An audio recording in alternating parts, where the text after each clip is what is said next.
من انتظار مسئولان چیه که مثلا به سالها ما را تبلیغ بکنه ایران خارج که و سالما په فروش برون این خانمان بند خدا هم گناه که کار کنه که و سالانش کلا هیرن.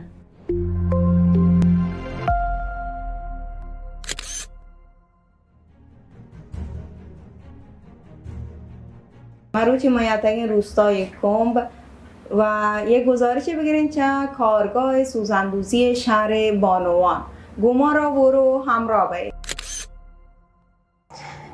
مسئول کارگاه شهر بانوان این کارگاه که ماجرا حدوداً 10 نفر اعدام مشغول به کار هستن.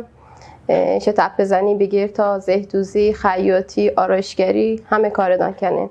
یعنی خانمی که بیت اعدام هیچ موقع دست خالیش اعدام نروته. تازگی مثلا کارگاه دارین درست کنه، البته در حال بازسازی این کارگاه.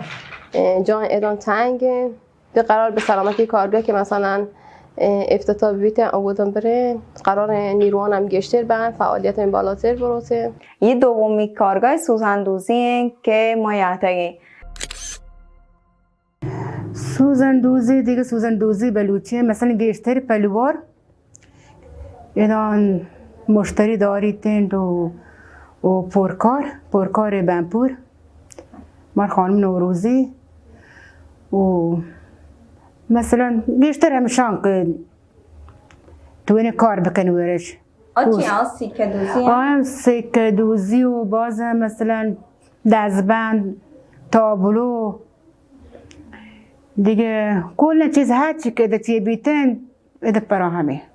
من انتظار مسئولان چیه که مثلا به سالها ما را تبلیغ بکنه ایران خارج که و سالما په فروش برون این خانمان بند خدا هم گناه که کار کنه که و سالانش کلا هیرن.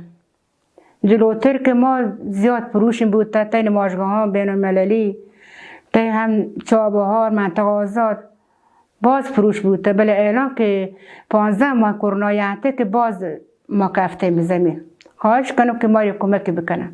اداره روستای کمب سومین کارگاه سوزندوزی هستیم به نام خانه هدا. آیا تنگ ادا هم یک گزارشی تهیه بکنید که شما گندو کن پایگاه تلرسانی معیار جلبانو چوبتی جدا بگشتان و یک کدیش ما عبدو کتا و چه پیمای ما سال 97 شروع کرده آذر 98 کلا افتتاح بوده.